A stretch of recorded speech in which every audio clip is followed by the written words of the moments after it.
100 gram polish ಅಕ್ಕಿನಲ್ಲಿ ಅರ್ಧ milligram ಅಷ್ಟೇ ಕಬ್ಬಿಣಾಂಶ ಇರೋದು. ಆದರೆ ಅದೇ 100 ಗ್ರಾಮ್ ಅವಲಕ್ಕಿನಲ್ಲಿ 4.5 mg ಅಷ್ಟು ಕಬ್ಬಿಣಾಂಶ ಇದೆ. ಅಂದರೆ ಪಾಲಿಶ್ ಅಕ್ಕಿನಲ್ಲಿರೋ ಕಬ್ಬಿಣಾಂಶದ 10 ಪಟ್ಟು ಹೆಚ್ಚು ಕಬ್ಬಿಣಾಂಶ ಅವಲಕ್ಕಿನಲ್ಲಿದೆ.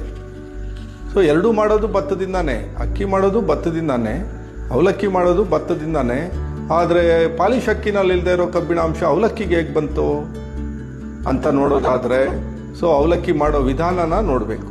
ಸೊ ಅವಲಕ್ಕಿ ಮಾಡೋ ವಿಧಾನ ಹೇಗೆ ಅಂತಂದರೆ, ಸೊ ಭತ್ತನ ಮೊದಲಿಗೆ ನೆನೆಸ್ತಾರೆ, ನೆನೆಸಿರೋ ಭತ್ತನ ಬೇಯಿಸ್ತಾರೆ.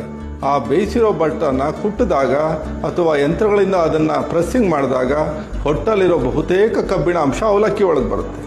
ಸೊ ಅಷ್ಟೇ ಅಲ್ಲ, ವಿಟಮಿನ್ B1, B2, B3 ಈ ಅಂಶಗಳು ಸಹ ಅವಲಕ್ಕಿ ಒಳಗೆ ಬರೋದ್ರಿಂದ ಅವಲಕ್ಕಿ ಬಹಳ ಒಳ್ಳೆಯ ಆಹಾರ. ಅಕ್ಕಿಗಿಂತ ಅವಲಕ್ಕಿ ಶ್ರೇಷ್ಠ. ಜೊತೆಗೆ ಅವಲಕ್ಕಿ ಹೆಚ್ಚು ಕಬ್ಬಿಣಾಂಶ ಇರೋದ್ರಿಂದ ರಕ್ತಹೀನತೆಗೆ ಬಹಳ ಒಳ್ಳೆ ಪರಿಹಾರ.